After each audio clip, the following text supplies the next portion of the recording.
Bonjour et bienvenue dans cette nouvelle vidéo. Donc maintenant nous allons voir ensemble, au lieu d'analyser bien sûr les résultats sous forme de diagramme, on peut voir sous forme de cartographie. Donc d'abord je vais bien sûr décocher la sollicitation en question ici et décoche, voilà, appliquer. Donc je ferme ça bien sûr et je viens maintenant dans les résultats, cette fois-ci pas coupe sur le panneau mais la cartographie. Donc je clique là-bas. Bien évidemment, quand je clique, c'est un peu la même fenêtre que l'autre. D'accord? Donc, juste que cette fois-ci, ça me donne pas sous forme de diagramme, mais sous forme de cartographie. Autrement dit, un jeu de couleurs ou un ensemble de couleurs. Par exemple, je vais voir ici le moment. D'accord? Suivant le plan XX, je fais appliquer, je coche bien sûr, je fais appliquer. Ça me montre un peu, bien évidemment, les moments dans ces plans en question. Donc, vous pouvez faire un test. D'accord? Vous allez vérifier les moments suivant la coupe ici, bien sûr, et vous allez voir également la valeur que vous allez trouver dans le diagramme et la valeur ici en fonction de la cartographie. Par exemple, ici, les parties qui sont en cette couleur, vous voyez, voici leur historique. De leur moment, c'est un peu compris entre 9 et 0 ici. D'accord? Mais les parties sollicitées à ce niveau-là, d'accord? Par exemple, ça c'est couleur violet un peu foncé. D'accord? Donc, vous allez retrouver bien sûr à ce niveau-là que les moments c'est jusqu'à, d'accord, 80 ici, ainsi de suite. La même chose, les moments suivant les plans Y, quand j'applique, ça va bien sûr adapter. Et tout ceci, bien évidemment, c'est en fonction de la sollicitation ici en question. D'accord? Alors, juste ici, il faut comprendre, ce qui est surtout important, il faut voir ici pour les radier, c'est un peu la réaction du sol ici. Donc, quand je clique sur l'érection du sol, j'ai fait appliquer à ce niveau-là. D'accord? Vous allez voir, il va me montrer, voilà, la réaction du sol. Autrement dit, c'est cette réaction qu'il faut un peu comparer, bien sûr, à la contrainte admissible du sol. Parce que si cette réaction dépasse un peu la contrainte admissible du sol, c'est que on a un problème. Il faut par conséquent essayer de renforcer les radiers en essayant par exemple d'augmenter sa surface ou bien d'augmenter un peu son épaisseur également. Donc ici, notre contrainte du sol, par exemple, quand on suppose que la contrainte du sol ici, ça fait 2 bars, puisque ce genre de structure, généralement, ce sont des structures qui se trouvent bien sûr dans les zones généralement élevées, donc souvent dans les montagnes ou autres. Donc le sol, en général, c'est de bonne qualité vu le poids exercé bien sûr par la structure.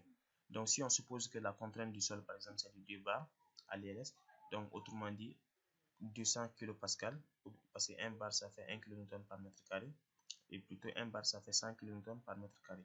Donc 2 bars ça fait 200 kN par mètre carré. Il faut voir ici de sorte que ça ne dépasse pas bien sûr cette valeur.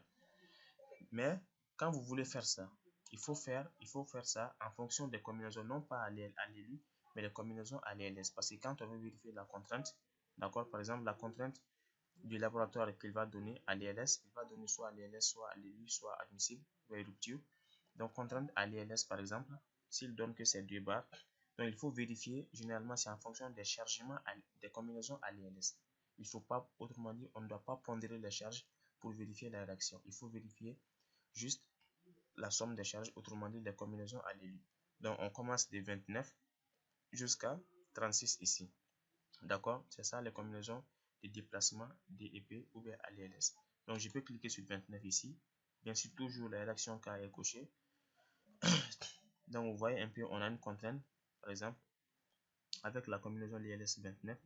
Donc ici, vous voyez bien sûr, à ce niveau-là, la couleur, d'accord, ça se rapproche un peu de 170. Donc ça ne vaut pas toujours les 2 barres ici. La même chose à ce niveau-là, si je prends 30, d'accord, donc à ce niveau-là, on a, ça diminue, ça devient 23, puisque ici, la combinaison, c'est juste la somme de 2 cas. Le premier cas, c'était la somme de 4 cas, ainsi de suite. Par exemple, la plus défavorable ici, on peut dire que c'est la combinaison 34, puisque c'est la somme ou le cumul de tous les cas ici. Donc, quand je clique là, de 1 jusqu'à 5, je clique combinaison numéro 36. Voilà, vous pouvez voir ici, d'accord. Par exemple, les valeurs faibles ici, c'est autour de 167,52 kN par mètre carré ou kilopascal. Mais la valeur extrême, bien sûr, vous allez voir que c'est jusqu'à 168 à ce niveau-là ici. D'accord? Donc, toujours, c'est inférieur, bien sûr, à la contrainte du sol. Sinon, si ça avait dépassé largement, on pouvait essayer d'augmenter l'épaisseur du radier. D'accord? Au lieu de créer un radier de 40 cm, on peut prendre un radier de 50. D'accord? Pour voir un peu, de sorte que la réaction du sol, bien sûr, ne soit pas dépassée ici. Bien, donc cette partie elle est très importante. Il faut toujours vérifier un peu si la contrainte du sol sera dépassée ou non. Bien, donc je décoche. Bien sûr, on peut voir d'autres éléments, notamment les contraintes sur les matériaux en question. D'accord? Donc les contraintes, bien sûr, il faut vérifier ça aussi à l'ILS ou bien plutôt à l'ELU. D'accord? Ou bien on peut faire toutes les combinaisons pour vérifier en même temps. Donc on met sur le matériel entrée pour vérifier en fonction de toutes les combinaisons à ce niveau-là. D'accord? Mais surtout, ce qui est important, il faut tenir compte de la réaction, bien sûr, du sol à ce niveau-là. D'accord? Donc, ce qu'on vient de faire, il faut tenir compte, bien sûr, de la réaction du sol. Bien. Donc, ça, c'était un peu, bien évidemment, pour comment voir la cartographie également des panneaux, sans passer par les diagrammes, et notamment comment vérifier, bien sûr, la réaction du sol ici. Bien sûr, ici, on peut également voir les déformations aussi. D'accord, les déformations, par exemple, cette couleur, c'est un peu entre 10 et 11 environ.